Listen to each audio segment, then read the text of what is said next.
आप देख रहे हैं यूट्यूब चैनल मैथ मतलब मस्ती। इस चैनल पर आज बिहार एसएससी के इंटर लेवल के लिए एक प्रैक्टिस सेट को देखेंगे।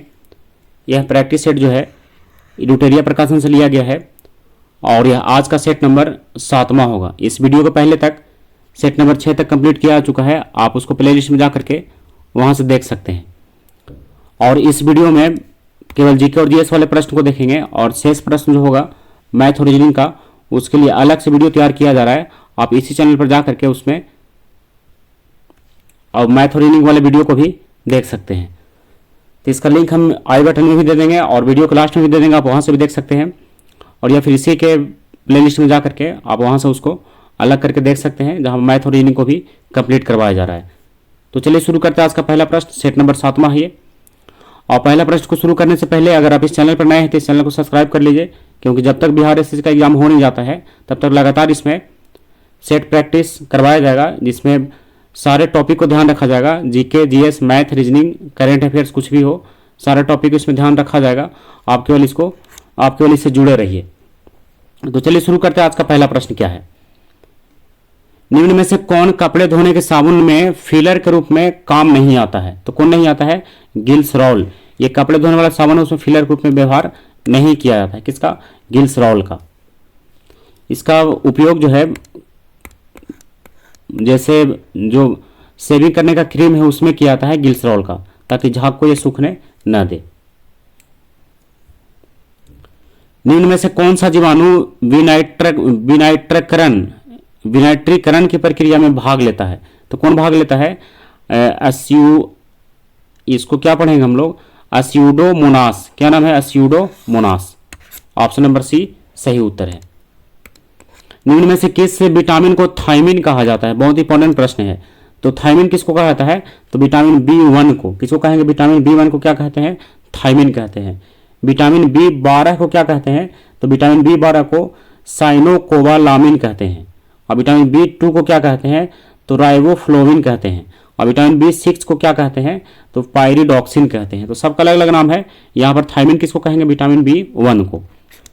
अगला प्रश्न है, दाब बढ़ाने पर बर्फ का गलनांक। तो दाब बढ़ाने पर बर्फ का गलनांक क्या होगा? घट जाता है। क्या होता है? घट जाता है। तो ऑप्शन नंबर ए इसका सही है, घट जाता है। एफ्लाविस का उत्पादन होता है। तो एफ्लाविस का उत्पादन किसके द्वारा होता है? तो कवक के द्वारा होता है। किसके द्वारा? कवक के द्वारा एफ्लाविस का उत्पादन होता है। क्वेश्चन नंबर 6, रासायनिक समीकरण किस नियम के अनुसार संतुलित होता है? तो रासायनिक समीकरण के संतुलित होने का नियम है द्रव्यमान संरक्षण का सिद्धांत, है ना? क्या है इसका? द्रव्यमान संरक्षण का नियम, यानी ऑप्शन नंबर सी सही है, द्रव्यमान संरक्षण का नियम। अगला प्रश्न है क्वेश्चन नंबर 7 में कह रहा है कि परमाणु में धनावेशित कणों की उपस्थिति को सर्वप्रथम निम्न में से किसने दर्शाया था? तो ये किसने दर्शाया था? तो गोल्डस्टीन ने दर्शाया था। किसने? गोल्डस्टीन ने। तो गोल्डस्टीन ने ही क्या किया था? एक और इनके नाम से खोज दर्ज है कि गोल्डस्टीन ने जो प्रोटॉन है उसकी खोज किया था। किन्होंने किया था? गोल्डस्टीन ने प्रोटॉन की खोज किया था। और धनाविष्ट कणों को होने का प्रमाण जो है सर्वप्रथम गोल्डस्टीन ने ही दिया था। अब आते हैं क्वेश्चन नंबर 8 में, हीमोफीलिया एक आनुवंशिक विकार है, इसमें क्या होता है? तो इसमें क्या होता है? तो इसमें एक प्रोटीन का संश्लेषण नहीं होता है जो रक्त के स्कंदन के लिए आवश्यक है। ये किसमें होता है? हीमोफीलिया में ऐसा होता है कि प्रोटीन का संश्लेषण नहीं होता है जो रक्त के स्कंदन के लिए जरूरी होता है। अब आइए क्वेश्चन नंबर 9 में, निम्न युग्मों में से कौन सुमेलित नहीं है? देखिए इसमें किसको गलत मिलाया गया है, ये आपको पकड़ना है। तो सबसे पहले क्या है? मलेरिया। तो मलेरिया में क्या होगा?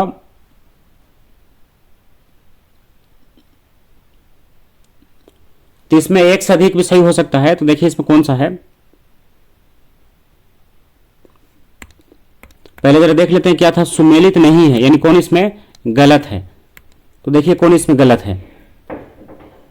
तो इसमें मलेरिया का सिंड्रियम सही है, कैंसर का नेक्स्ट वार भी सही है, और पोलियो का OPB यही गलत है इसका, और बाकी कुछ का DOTS ये भी सही है, यानी केवल 3 गलत है। तो ऑप्शन नंबर डी इसका सही उत्तर होगा, क्योंकि 3 वाला केवल इसमें क्या है? गलत है। पोलियो की वैक्सीन है ना कि दवा है ना? ये क्या है? OPB जो क्या है? ये पोलियो की वैक्सीन है, ये दवा नहीं है। Oral polio vaccine, OPV oral polio vaccine. ये क्या है? पोलियो की दवा है और बाकी सब वैक्सीन की बात कर रहा है। क्वेश्चन नंबर 10 में, निम्नलिखित में से किस पौधे को जड़, तना और पत्तियों में विभेदित नहीं किया जा सकता है? किसको नहीं किया सकता है? तो अस्पाइरोगायरा को जड़, तना और पत्तियों में अलग अलग नहीं किया जा सकता है। तो ऑप्शन नंबर सी इसका सही है। अब 11 में आइए, निम्नलिखित में से कौन सा दुग्ध प्रोटीन है? तो कौन सा दुग्ध प्रोटीन है? तो कैसिन क्या है? एक दुग्ध प्रोटीन है कैसिन। 12 में आइए, एंटीबायोटिक्स के बारे में इनमें से कौन सा कथन सही नहीं है? तो देखिए एंटीबायोटिक्स के बारे में कौन सा कथन इसमें से गलत है, यह पूछता है। तो गलत इसमें कौन सा है? तो गलत देखिए कौन सा है? गलत है इसमें, देखिए ये लास्ट वाला गलत है इसका, कि एंटीबायोटिक्स के दुष्प्रभाव में डिप्थीरिया, फाइलेरिया और चेचक शामिल होते हैं। ये क्या है? ये जो है गलत है ना, कि एंटीबायोटिक्स के दुष्प्रभाव में डिप्थीरिया, फाइलेरिया और चेचक हो जाता है, ये इसमें गलत है। और बाकी सही है, आप इसको पढ़कर देख सकते हैं। एंटीबायोटिक्स जुकाम में, फ्लू में प्रभावी नहीं होते हैं, एंटीबायोटिक्स विषाणुओं के विरुद्ध प्रभावी नहीं होते हैं, तो ये सब सही है। बाकी इसमें यही गलत है जो चेचक से संबंधित जानकारी दे रहा है। यकृत में यूरिया का संश्लेषण होता है, तो यकृत में यूरिया का संश्लेषण जो है ऑर्निथिन चक्र के द्वारा होता है। किसके द्वारा? ऑर्निथिन चक्र के द्वारा यूरिया का संश्लेषण यकृत में होता है। अब 12 के बाद 13 में आइए, 13 तो हो गया, 13 के बाद 14 में, इनमें से कौन कार्बोहाइड्रेट मोनोसेक्राइड है? तो कार्बोहाइड्रेट मोनोसेक्राइड इसमें से कौन है? तो ग्लूकोज और फ्रक्टोज क्या है? कार्बोहाइड्रेट मोनोसेक्राइड है। कार्बोहाइड्रेट मोनोसेक्राइड का उदाहरण क्या है? ग्लूकोज और फ्रक्टोज। और डाइसेक्राइड का उदाहरण क्या होता है? माल्टोज, सुक्रोज और लैक्टोज। माल्टोज, सुक्रोज और लैक्टोज, देखिए ऑप्शन नंबर डी में दिया है, ये किसका उदाहरण है? डाइसेक्राइड का। और पॉलीसेक्राइड एक होता है, तो पॉलीसेक्राइड का उदाहरण होता है स्टार्च, ग्लाइकोजेन एवं सेलुलोज। तो यहां पर तो दिया नहीं है, लेकिन आप इसमें ध्यान रख सकते हैं, यहां पर क्या है? मोनोसेक्राइड का ग्लूकोज और फ्रक्टोज, और माल्टोज, सुक्रोज और लैक्टोज, ये किसका उदाहरण है? डाइसेक्राइड का। चलिए आगे बढ़ते हैं क्वेश्चन नंबर 15 में। यदि किसी गेंद को ऊर्ध्वाधर रूप से ऊपर फेंका जाए तो गुरुत्वीय त्वरण किस दिशा में आरोपित होता है? तो गुरुत्वीय त्वरण जो है ये गेंद की गति के विपरीत दिशा में कार्य करता है। कहां? गेंद के गति के विपरीत। तो ऑप्शन नंबर ए इसका सही उत्तर होगा। क्वेश्चन नंबर 16 है, रासायनिक रूप से जल क्या है? तो रासायनिक रूप से जल जो है एक ऑक्साइड है। जल क्या है? एक रासायनिक रूप से एक ऑक्साइड है, जिसमें ठोस, द्रव और गैस तीनों अवस्थाओं में पाया जाता है। गति के दूसरे नियम के अनुसार किसी दिए हुए बल के लिए उत्पन्न त्वरण व्युत्क्रमानुपाती होता है। तो किसका व्युत्क्रमानुपाती होता है? तो वस्तु के द्रव्यमान का एक व्युत्क्रमानुपाती होता है। किसका? वस्तु के द्रव्यमान का क्या होता है? व्युत्क्रमानुपाती होता है। क्वेश्चन नंबर 18 है, अनुप्रस्थ तरंगे क्या है? तो अनुप्रस्थ तरंगे क्या है? तो इन तरंगों में माध्यम के कण तरंगों के संचरण की दिशा के लंबवत दिशा में कंपन करती है। किसका गुण है? अनुप्रस्थ तरंगे का। तो ऑप्शन नंबर ए सही उत्तर होगा। 19वां, ये वायु में सल्फर डाइऑक्साइड द्वारा प्रदूषण का सूचक है। तो वायु में सल्फर डाइऑक्साइड द्वारा प्रदूषण का सूचक कौन है? तो प्रदूषण का सूचक कौन है? लाइकेन है। कौन है? लाइकेन। कटहल में खाने योग्य भाग क्या होता है? तो कटहल में खाने योग्य भाग को क्या कहेंगे? तो सहपत्र और परिदल पुंज कहलाएगा। क्या कहलाएगा? सहपत्र और परिदल पुंज। तो ऑप्शन नंबर सी इसका सही है। अब इसके बाद 21 में आते हैं। देखिए 21 का प्रश्न क्या है? 21 में दिया है, निम्नलिखित में से कौन सा विद्युत चुंबकीय तरंगों का गुण नहीं है? तो विद्युत चुंबकीय तरंगों का गुण इसमें से कौन सा नहीं है? तो विद्युत चुंबकीय तरंगे व्यतिकरण तथा विवर्तन नहीं दिखाती। ये क्या है? यह गुण उसका नहीं है विद्युत चुंबकीय तरंगों का। रसायन प्रयोगशाला में उपयोग में लाए जाने वाला लिटमस प्राप्त किया जाता है। यानी लिटमस कहां से प्राप्त किया जाता है? कहां से प्राप्त किया जाता है? लाइकेन से। लिटमस जो है लाइकेन से प्राप्त किया जाता है।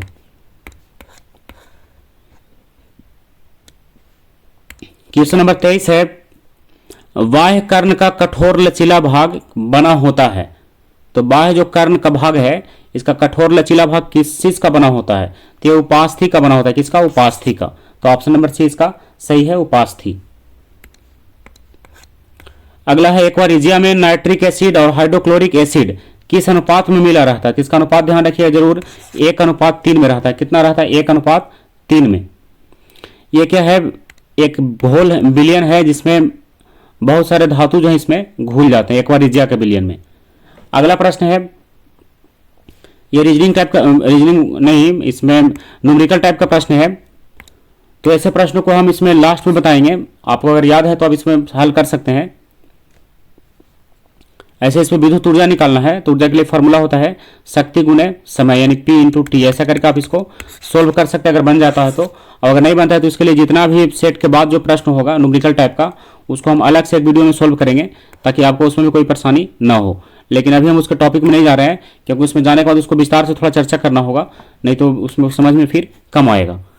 और अगर हम उस पर चर्चा करते हैं तभी इस जो जीके का जो प्रश्न है उससे हम भटक जाएंगे, इसलिए आप उसको वीडियो के लास्ट में ही देखिएगा। वीडियो को लास्ट करने का मतलब जब ये बुक खत्म होगा, पूरा सेट, प्रैक्टिस सेट जो अभी चल रहा है, तो उसके बाद फिर हम लोग एक वीडियो में उसको देख लेंगे जहां जहां से वो प्रश्न को टच कर रहा है। तो चलिए आते हैं 26 में। ग्राम सभा की सदस्यता हेतु प्रत्येक ग्रामीण की आयु कम से कम कितनी होनी चाहिए? तो वही होना चाहिए 28 वर्ष, 28 कह रहे हैं 18 वर्ष, कितना वर्ष, 18 वर्ष।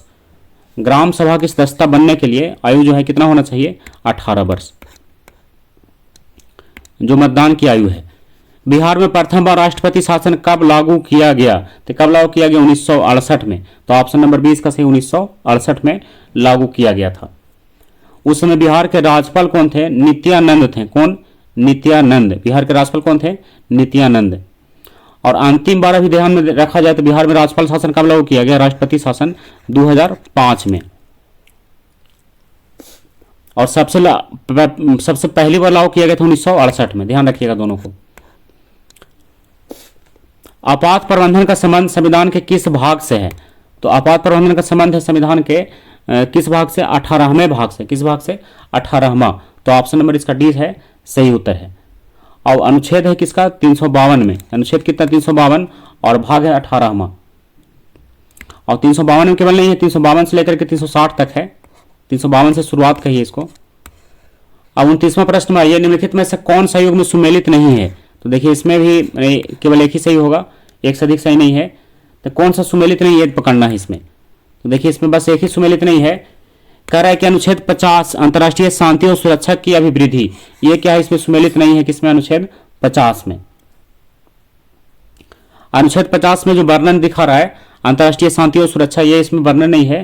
तो इसमें वर्णन क्या है? इसमें वर्णन है कार्यपालिका से न्यायपालिका का पृथक्करण, है ना, इसका वर्णन किया गया है। जबकि यहां पर अंतर्राष्ट्रीय शांति और सुरक्षा की बात कर रहा है। भारत के संविधान के अंतर्गत धन विधेयक को प्रस्तुत किया जाता है। तो कहां प्रस्तुत किया जाता है? तो लोकसभा में। धन विधेयक कहां प्रस्तुत किया जाता है? लोकसभा में धन विधेयक। लोक लेखा समिति अपनी रिपोर्ट किसे सौंपती है? तो लोक लेखा समिति अपनी रिपोर्ट सौंपती है किसको? लोकसभा अध्यक्ष को। किसको? लोकसभा अध्यक्ष को। 32 में आइए, निम्नलिखित में से किसने या किन्होंने राष्ट्रपति नियुक्त होने से पूर्व उपराष्ट्रपति के पद पर कार्य नहीं किया है ना? यानी राष्ट्रपति तो बने हैं लेकिन उसके पहले उपराष्ट्रपति नहीं बने हैं। तो कौन है? नीलम संजीव रेड्डी हैं। बाकी सब इसमें उपराष्ट्रपति के कार्य कर चुके हैं, लेकिन नीलम संजीव रेड्डी जो है केवल राष्ट्रपति का कार्य इन्होंने किया है। ऐसे भैरव सिंह शेखावत जो थे उपराष्ट्रपति तो थे, पर राष्ट्रपति वो नहीं बन पाए थे, है ना। कौन? भैरव सिंह शेखावत।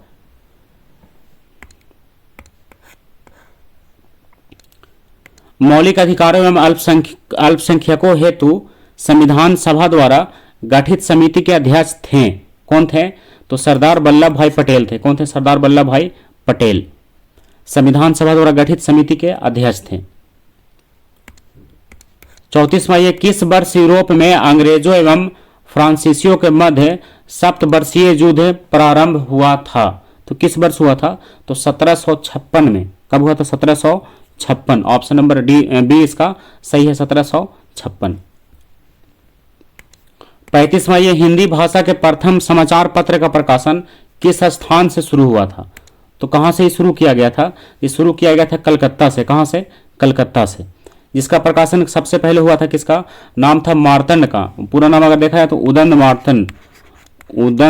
मार्तंड। उदंड मार्तंड, ये समाचार पत्र का नाम है, जिसका प्रकाशन जो है 1826 में किया गया। सबसे पहले हिंदी भाषा का यही पत्रिका था 1826 में। और जुगल किशोर ने किया और कोलू टोला मोहल्ला से किया था। कोलू टोला मोहल्ला से किया जो कलकत्ता में है। और किसने किया? जुगल किशोर ने किया। और उसका नाम क्या है पत्रिका का, समाचार पत्र का? तो उदंड मार्तंड, कहीं पर उदंड कहीं पर उदंत लिखा हुआ है। और कब हुआ? तो 1826 ईस्वी में।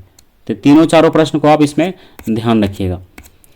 अब आते हैं 36 में, निम्नलिखित में से किस संस्था का गठन दादा भाई नौरोजी ने नहीं किया था? तो किस संस्था का नहीं किया था? तो बॉम्बे प्रेसिडेंसी एसोसिएशन का गठन जो है दादा भाई नौरोजी ने नहीं किया था। किसका? बॉम्बे प्रेसिडेंसी एसोसिएशन का। तो इसका गठन जो है बदरुद्दीन तैयब जी और केटी तैलंग और फिरोज शाह मेहता द्वारा 1885 ईस्वी में किया गया था। किसका? बॉम्बे प्रेसिडेंसी एसोसिएशन का। और इनके नाम, दादा भाई नौरोजी के नाम एक इसी टाइप से जुड़ा है, जैसे बॉम्बे एसोसिएशन। क्या नाम है? बॉम्बे एसोसिएशन। इसका गठन जो है दादा भाई नौरोजी ने किया है, लेकिन यहाँ पर क्या है? Bombay presidency association. तो इसमें ये इसको अलग कर रहा है। तो बॉम्बे एसोसिएशन का नाम देखिए यहाँ पर मिल भी रहा है, लेकिन बॉम्बे प्रेसिडेंसी एसोसिएशन जो है ये दादा भाई नौरोजी के द्वारा गठन इसका नहीं किया गया। इसका गठन किसने किया है? बदरुद्दीन तैयब जी, केटी तैलंग एवं फिरोज शाह मेहता द्वारा 1885 ईस्वी में किया गया था। तो चलिए अब आगे बढ़ते हैं। 37 में, निम्नलिखित में से कौन सा कार्य 1931 के भारतीय राष्ट्रीय कांग्रेस के कराची अधिवेशन में हुआ था? तो कौन सा कार्य हुआ था? तो देखिए इसमें अब चलते हैं इसका ऑप्शन में, कौन सा कार्य हुआ था, कब की बात कर रहा हूं? 1931 की अध्यक्षता में, 1931 के अधिवेशन में। पहला है मौलिक अधिकारों का प्रस्ताव पारित हुआ, तो ये उसी अधिवेशन में हुआ था, सही है। आर्थिक नीति का प्रस्ताव पारित किया गया, ये भी सही है। गांधी इरविन समझौते का अनुमोदन किया गया, ये भी सही है ना। तो कांग्रेस के कराची अधिवेशन 1931 में संपन्न हुआ था, उसकी अध्यक्षता सरदार पटेल ने किया था। और उसमें मौलिक अधिकारों का प्रस्ताव, आर्थिक नीति का प्रस्ताव और गांधी इरविन समझौते का अनुमोदन, ये सारा कार्य उसी में किया गया था। तो ऑप्शन नंबर इसका डी सही होगा, क्योंकि 1, 2, 3 जो है तीनों सही है इसका। तो डी इसका सही उत्तर है। अब आइए क्वेश्चन नंबर 38 में, कांग्रेस के सूरत विभाजन के समय भारत का वायसराय कौन था? तो कांग्रेस के सूरत विभाजन जब हुआ था तो उसमें भारत का वायसराय कौन था? लॉर्ड मिंटो द्वितीय था। कौन था? लॉर्ड मिंटो द्वितीय। और कब हुआ था? 1907 में हुआ था। यह विभाजन कब हुआ था? 1907। अब आते हैं क्वेश्चन नंबर 39 में, बिहार में निम्नलिखित में से किस आंदोलन के दौरान छात्रों द्वारा स्वराज ट्रेन का संचालन किया गया था? तो किस आंदोलन के दौरान? तो भारत छोड़ो आंदोलन के दौरान। किस आंदोलन के दौरान? भारत छोड़ो आंदोलन। तो भारत छोड़ो आंदोलन के दौरान बिहार में एक विशेष घटना घटित हुई है ना, इसको आप ध्यान रख सकते हैं। यहाँ के छात्रों द्वारा कुछ रेलगाड़ियों पर कब्जा कर लिया गया और इसका प्रयोग आंदोलन के प्रचार प्रसार हेतु किया गया। इस ट्रेन का नाम स्वराज ट्रेन रख दिया गया। क्या रख दिया गया? इस ट्रेन का नाम स्वराज ट्रेन। तो बिहार तो इस सब कार्य में बहुत पहले से ही आगे है। तो आज़ादी में भी इसका कम योगदान नहीं है। आप देख रहे होंगे कहाँ कहाँ इसका योगदान आपको दिखता होगा। निम्नलिखित में से किस मुगल शासक ने 2 अस्पा एवं सिंह अस्पा की नीति को लागू किया था? क्या नाम था इसका? 2 अस्पा और सिंह अस्पा। तो ये किसने लागू किया था? तो लागू किया था किसने? जहांगीर ने। किसने किया था? जहांगीर ने, जिसमें सेना रखने का व्यवस्था किया गया था। ऐसे विस्तार से आप पढ़े होंगे इसको टेक्स्ट बुक में, ये सेना रखने संबंधी था। अगला है सतनामी विद्रोह किस मुगल शासक के समय हुआ था? कौन सा विद्रोह? सतनामी विद्रोह। तो ये किसके समय हुआ था? तो ये हुआ था औरंगजेब के समय। किसके समय? औरंगजेब के समय हुआ था सतनामी विद्रोह। ये कब हुआ था? 1672 में हुआ था। ये विद्रोह कब हुआ था? 1672 में। तो ये जो है मुख्य रूप से ये किसानों का विद्रोह था, मुगल के विरुद्ध किसानों का विद्रोह, सतनामी विद्रोह। ऋग्वेद काल में किस नदी को सर्वाधिक पवित्र नदी माना गया है? किस काल में? ऋग्वेद काल में किस नदी को माना गया है? सरस्वती नदी को। किस नदी को? सरस्वती नदी को ऋग्वेद काल में सबसे पवित्र माना गया है, जिसे देवी तमा, माते तमा और नदी तमा भी कहा गया है। किसको? सरस्वती नदी को। लेकिन वर्तमान समय इसका अस्तित्व जो है खतरे में है। 42 के बाद 43 में, निम्नलिखित में से किस महाजनपद का संबंध बिहार से नहीं है? तो बिहार से किस महाजनपद का संबंध नहीं है? तो वत्स। ये वत्स का संबंध जो है बिहार के जनपद बिहार से नहीं है, जबकि अंग, मगध, वज्जी सब बिहार का ही क्षेत्र है, लेकिन वत्स का संबंध जो है बिहार से नहीं है। ये वर्तमान समय में देखा जाए तो ये यूपी का क्षेत्र में आएगा। कहाँ आएगा? ये यूपी में। जबकि अंग, वजी, मगध जो है सब यहीं का क्षेत्र है, यानी बिहार का ही क्षेत्र है। निम्नलिखित में से किस शासक ने पाटलिपुत्र पर आक्रमण कर वहां से बुद्ध का भिक्षा पत्र एवं एक अनोखा कुक्कुट अपने साथ ले गया था? तो किसने ऐसा किया था? तो ऐसा करने वाला कौन था? कनिष्क था। कौन था? कनिष्क। एक जो कनिष्क था ये कुषाण वंश का महान शासक था। बेरोजगारों के सहायतार्थ दिल्ली के निम्नलिखित सुल्तानों में से किसने रोजगार कार्यालय की स्थापना की थी? तो ऐसा स्थापना किसने किया था? तो यह स्थापना किया था फिरोज शाह तुगलक ने। किसने? फिरोज शाह तुगलक ने दिल्ली के बेरोजगारों के लिए रोजगार कार्यालय की स्थापना किया था, सहायता करने के लिए। अगला प्रश्न है 46 में, निम्नलिखित में से उत्तर दिशा की ओर क्रम वाली पर्वत श्रेणियां कौन सी है? यानी उत्तर दिशा की ओर क्रम से अगर चला जाए तो कौन सा है इसमें? देखिए कौन सा होगा। तो यही इसमें है, जैसे पीर पंजाल पर्वत श्रेणी, लद्दाख पर्वत श्रेणी, जास्कर पर्वत श्रेणी और काराकोरम पर्वत श्रेणी। ये क्या है? उत्तर की ओर ये एक लाइन से ये सजा हुआ है। ये सब हिमालय का ही ये भाग है। सही उत्तर को इसमें चुनना है कि सूची 1 और सूची 2 का मिलान करके कौन सा इसमें सही होगा। तो देखिए पहले है कृष्णा। तो इसमें क्या है? एक तरफ है नदियां, एक तरफ है सहायक नदियां। तो कृष्णा की सहायक नदियां कौन है? तो भीमा है कृष्णा की सहायक नदियां, तो इसको 4 में मिलाइए। ब्रह्मपुत्र की सहायक नदी तीस्ता, तो इसको मिलाइए 3 में। गोदावरी की सहायक नदी इंद्रावती, इसको मिलाइए 2 में। और यमुना की सहायक नदी चंबल, इसको मिलाइए 1 में। तो कृष्णा का हो गया भीमा, ब्रह्मपुत्र का तीस्ता, गोदावरी का इंद्रावती और यमुना का चंबल। तो 4 3 2 1। देखिए ऑप्शन नंबर ए में ही आपको दिख रहा होगा 4 3 2 1। क्लियर है। अब बढ़ते हैं क्वेश्चन नंबर 48 में, कोरोमंडल तट का विस्तार है। तो कोरोमंडल तट का विस्तार कहां से कहां तक है? इसका विस्तार जो है कुमारी अंतरिक्ष से कृष्णा नदी डेल्टा तक इसका विस्तार है। किसका? कोरोमंडल तट का। अब 48 के बाद 49 में आइए, तो देखिए 49 का प्रश्न क्या है? पीली क्रांति किस फसल के उत्पादन से संबंधित है? तो पीली क्रांति का संबंध किससे है? तो पीली क्रांति का संबंध है तिलहन उत्पादन से। किससे? तिलहन उत्पादन से पीली क्रांति का। और अगर देखा जाए तो नीली क्रांति मछली उत्पादन और स्वर्ण क्रांति फल, शहद, बागवानी, ये सब के लिए प्रसिद्ध है। निम्नलिखित में से कौन सा युग में सही सुमेलित है? तो देखिए कौन सा इसमें सही सुमेलित है? तो मसाई पूर्वी अफ्रीका, ये क्या है इसमें सही है। मसाई कहां? पूर्वी अफ्रीका। बाकी सब इसमें गलत है। निम्नलिखित में से भारत में निम्नलिखित में से कौन सी श्रेणी नवीनतम है? तो देखिए कौन सा नया श्रेणी है? तो इसका सही उत्तर होगा हिमालय श्रेणी क्या है? एक नया श्रेणी है। बाकी अरावली, विंध्याचल श्रेणी, पूर्वी घाट बहुत पुराना है, लेकिन हिमालय का श्रेणी जो भारत में नवीनतम है, यानी नया माना गया है इसको। एक चंद्र दिवस की अवधि होती है कितने दिन का? तो एक चंद्र दिवस की अवधि जो है 24 घंटा 52 मिनट का होता है। कितना देर का? 24 घंटा 52 मिनट का एक चंद्र दिवस की अवधि होती है। अब आइए क्वेश्चन नंबर 53 में, सौभाग्य योजना संबंधित है। तो सौभाग्य योजना किससे जुड़ा हुआ है? तो यह जुड़ा हुआ है किससे? एक नवजात बालिका के जन्म पर वित्तीय सहायता से यह जुड़ा हुआ है। देखिए क्या है सौभाग्य योजना? एक नवजात बालिका के जन्म पर वित्तीय सहायता देने का प्रावधान है। कौन सा योजना? सौभाग्य योजना। इसका शुरुआत जो है नरेंद्र मोदी द्वारा किया गया है और ये 2017 से लगातार चल रहा है। कब से? 2017 से। तो यह एपीएल और बीपीएल दोनों परिवारों को लागू किया गया है। अटल नव प्रवर्तन इनोवेशन मिशन, यानी इसका नाम एक बार फिर से समझ लीजिए, अटल नव प्रवर्तन मिशन किसके अधीन स्थापित किया गया है? तो यह किसका अधीन स्थापित किया गया है? तो यह स्थापित किया गया है नीति आयोग के अधीन। किसके अधीन? नीति आयोग। कौन सा मिशन? अटल नव प्रवर्तन मिशन। किसके अधीन?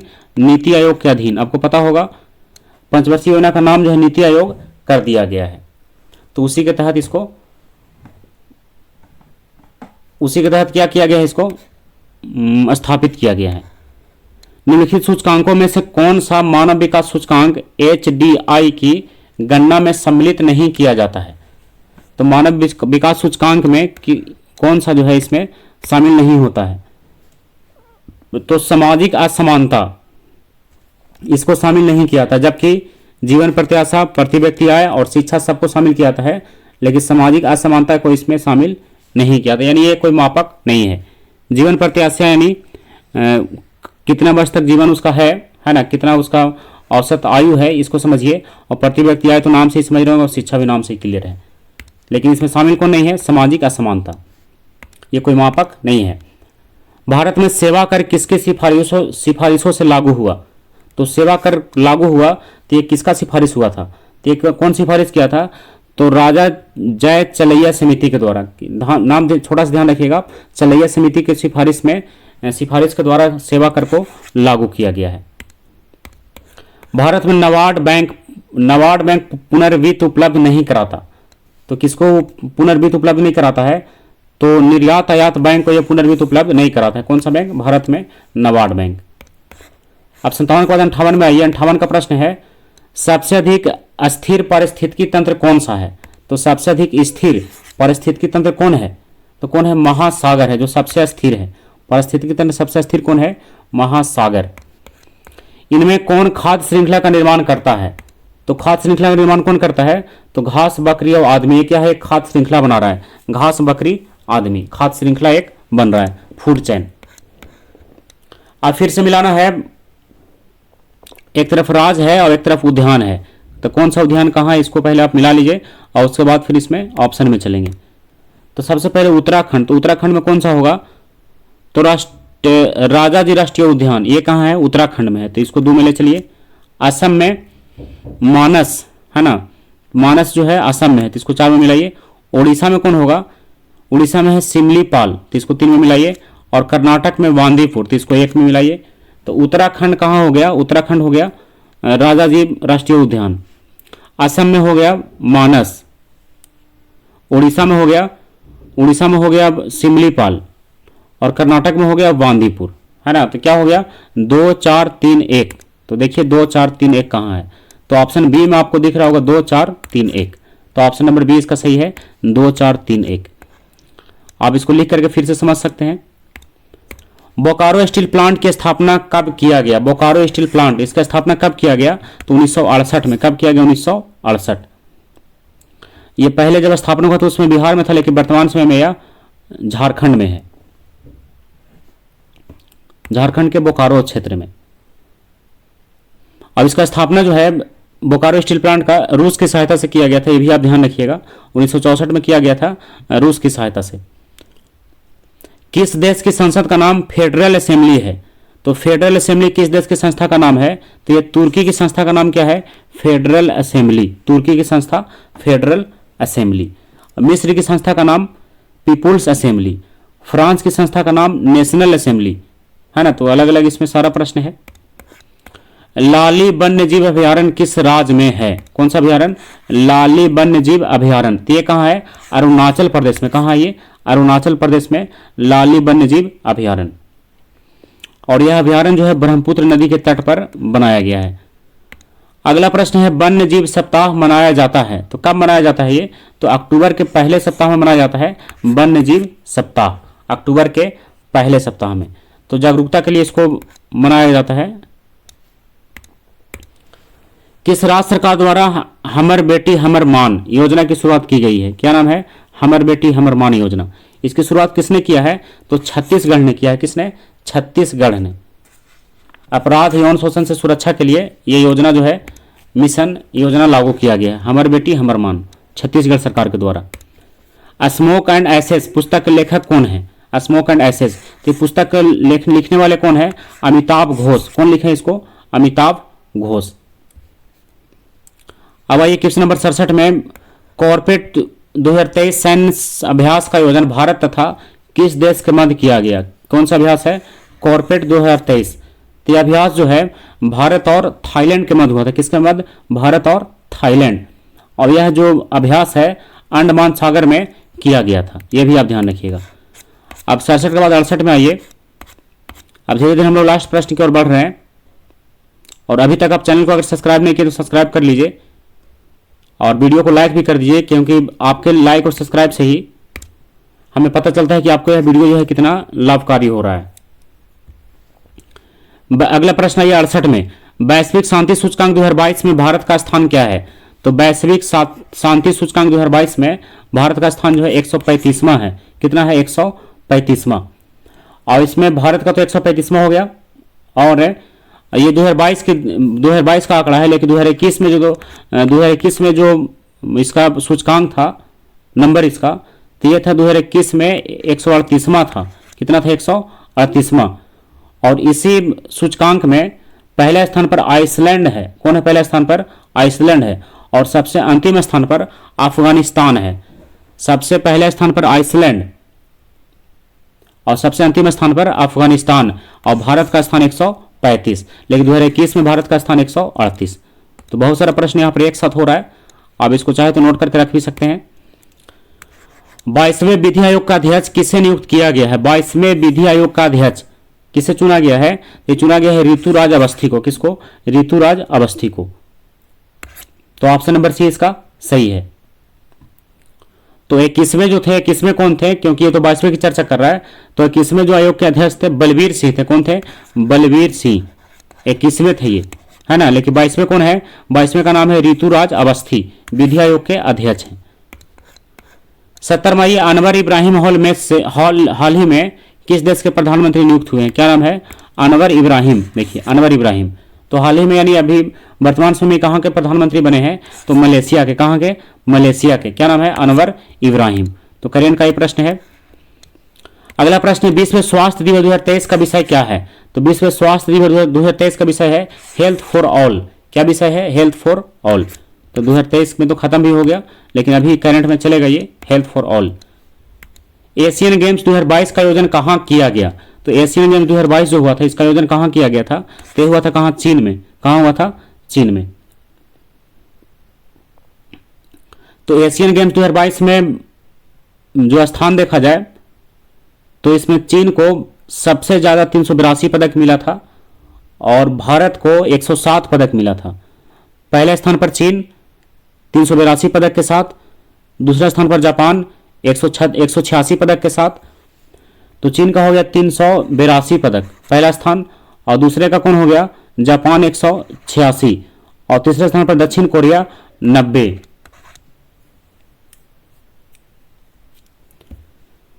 तो आगे बढ़ते हैं। इसमें बस इतना ध्यान रखिए कि एशियन गेम्स 2022 का आयोजन जो है चीन में हुआ, जिसमें पहला स्थान पर चीन रहा, और भारत को उसमें कितना पदक मिला? तो भारत को मिला 107 पदक। ठीक है। अब आइए क्वेश्चन नंबर 73 में, भौतिकी के क्षेत्र में नोबेल पुरस्कार 2023 किसे दिया गया है? भौतिकी के क्षेत्र में नोबेल पुरस्कार 2023 किसे दिया गया है? तो किसे दिया गया है? पियरे एगोस्टिनी को, एनिएल हुलियर को और फेरेंक कांसे को। तो इस सब को दिया गया है। ये तीनों लोगों को मिला है भौतिकी के क्षेत्र में नोबेल पुरस्कार। आप ध्यान रखिए तीनों का नाम। अगला है, अपनी इंटरनेट सेवा शुरू करने वाला भारत का पहला राज्य कौन सा है? जो अपना इंटरनेट सेवा शुरू किया तो कौन है? केरल है। कौन है? केरल। तो इसमें केरल जो है के फोन के माध्यम से, के फोन नेटवर्क है, के फोन, इस नेटवर्क के माध्यम से केरल जो है सभी राज्य के नागरिकों को, है ना, यानी केरल के नागरिकों को यह मुफ्त में इंटरनेट सेवा उपलब्ध कराएगा। यह इसका योजना है ना। तो इसलिए क्या किया है कि पहला राज्य जो है अपनी सेवा शुरू किया है इंटरनेट का। अगला प्रश्न, आज के लास्ट प्रश्न, के बजट 2023-24 में केंद्र सरकार ने देश के कितने ब्लॉकों में आकांक्षी बालक योजना कार्यक्रम की शुरुआत किया है? देखिए ध्यान रखिएगा, आकांक्षी बालक योजना किस सत्र में? 2023-24 में। तो कितने जिलों में इसकी शुरुआत की, कितने ब्लॉक में शुरुआत किया गया है? तो 500 ब्लॉक में। कितने ब्लॉक में? 500 ब्लॉक में इसकी शुरुआत किया गया है। कौन सा योजना? आकांक्षी ब्लॉक योजना। तो आज के लिए लास्ट प्रश्न था। तो अब अगला वीडियो आएगा फिर इसी का सेट नंबर 8। तब तक आप इसको रिवीजन कीजिएगा, और इसमें अगर मैथ और रीजनिंग को भी कंप्लीट करना चाहते हैं तो आपको जो यहाँ पर लिंक दिख रहा है, आप इस लिंक पर क्लिक करके और वहां से आप इसमें मैथ और रीजनिंग को भी कंप्लीट कर सकते हैं। तो चलिए आज के वीडियो में समाप्त करते हैं। तो अगला वीडियो आएगा फिर इसी का, तब तक के लिए बाय।